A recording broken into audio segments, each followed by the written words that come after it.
Whale Sushi Rotation Diet Repudiated. Food Time by Godzilla. The food column where the stars share their favorite recipes with the little people. When I was growing up in Japan, my mother was always serving us rice and raw fish, usually whale. "What's for dinner?" I would ask my mother as I came home from destroying another school or local village with my gang. "Rice and raw fish," my mother would always reply. So by the time I was about 15, I had become what would be a lifelong interest in cooking. Today, I share with you one of my all-time favorite recipes, something for the guy who, like me, is constantly on the go both socially and professionally. It's simple, it's quick, and it's fun to do. First, find a nice populated area, Omaha for instance, where there are bound to be a lot of freight trains filled with food and just laying around. Then pick out something you like.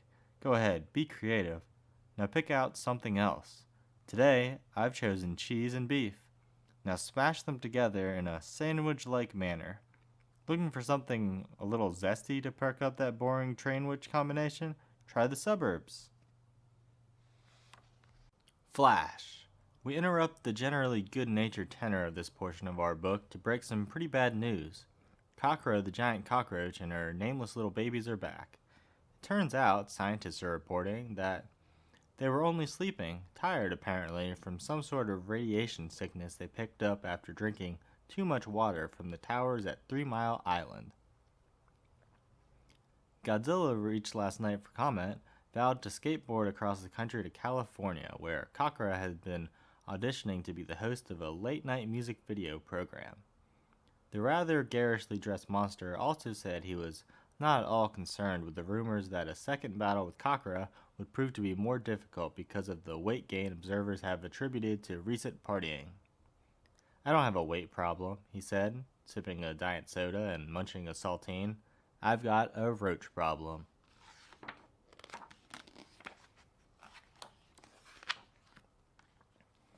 Faults. Los Angeles. No one can say whose fault it was, but the San Andreas faulted today. "It's not my fault," said Godzilla, through an interpreter. "It's not my fault," said Cockra, through her feelers. But fault it did, ending a day of battle between the two monsters in a draw. Meanwhile, the mayor of Los Angeles had an astute geological analysis for a group of reporters gathered around the edge of the hole that encompassed his downtown office. "No matter whose fault it is," he said, rubble crumbling like childish paperweights on his desk, "it's always our fault." Exclusive. Roses are red, Godzilla is green. This exclusive National Enquiring photo proves that there is something steamy going on between Cockra and Godzilla after all. And, if things go well, it may mean an end to one of the biggest Star Wars ever to hit the hills of Hollywood. Our reporter caught this scene just after he had seen Cockra drop off a package at the foot of Godzilla's funk pad, here on the edge of LA.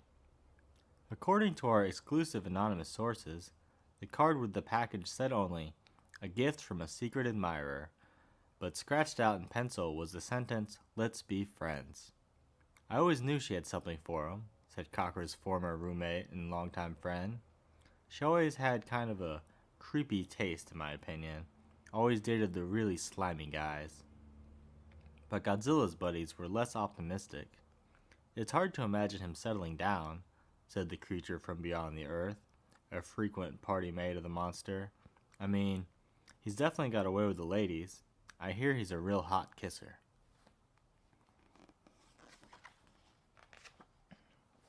A letter to the editor. Dear Editor, I have been following Godzilla's progress across our great land since he first arrived in New York City a few weeks ago, and I just wanted to say that I, for one, am glad he's here. But let me get to my point. I think he could solve all these problems he's having with these Space Invader characters and that cockroach he's supposedly been getting friendly with by just getting rid of the space characters and giving their ship to the roaches.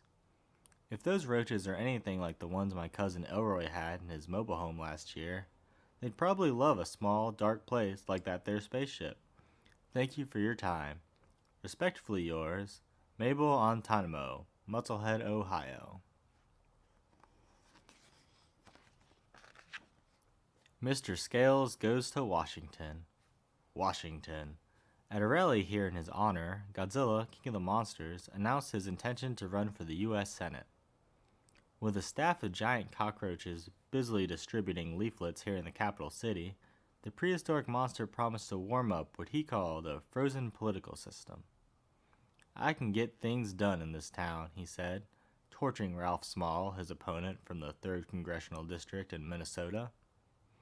It is believed that special interest groups, particularly the Motion Picture Association of America and United Herpetologists of Passaic, have been soliciting funds to form a third party in which the gigantic candidate could qualify.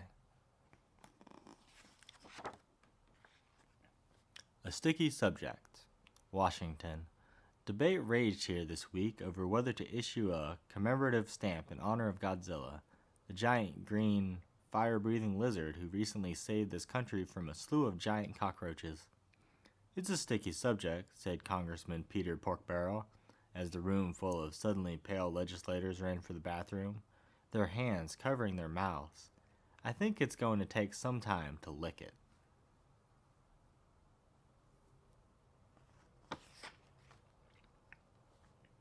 White House gives the nod to Santa Claus. Washington.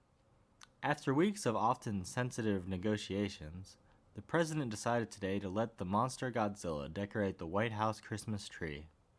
Although the delicate negotiations were closed and kept secret by those involved, sources close to the administration said they were marked by persuasive bargaining on the part of the Japanese monster.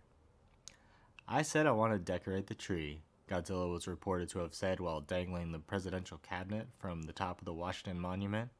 "Okay," the president was reported to have replied. "Okay." Water under troubled bridge. San Francisco. Traffic was held up on the Golden Gate Bridge for 13 hours yesterday as workers scrambled to repair damages wrought by the monster Godzilla, who had spent the day sunning himself there. Fresh from a day-long romp in the wine-producing Napa Valley region of the state, Godzilla sat on the bridge, sipping a light rosé and singing a song which, although it was not identified, had something to do with him leaving his heart somewhere. Damage to the bridge was severe, and the California wildlife officials who had been following the prehistoric monster since he entered the state last week feared Godzilla may have tanned too severely. "He looked pretty red to me," said a cut-off jean-clad Mike Mello, director of the San Francisco Zoo. "I would have recommended, at least an 8, maybe even a 15. On Mello's recommendation, crop dusters filled with solar pane were called in late last night to spray the sleeping lizard, and crowds gathered at dawn to watch Godzilla dress and witness what Mello called a monstrous tan line. Afterward. And so, with a tear in his eye, the prehistoric monster Godzilla headed back home to Japan, ending, rather romantically, his first visit to America. "I loved it," he said, borrowing a handkerchief and stepping onto the souvenir surfboard he planned to paddle home. And as the sun set in the dusty orange San Francisco sky, Godzilla waved goodbye and simply said, "Next time, we'll do lunch."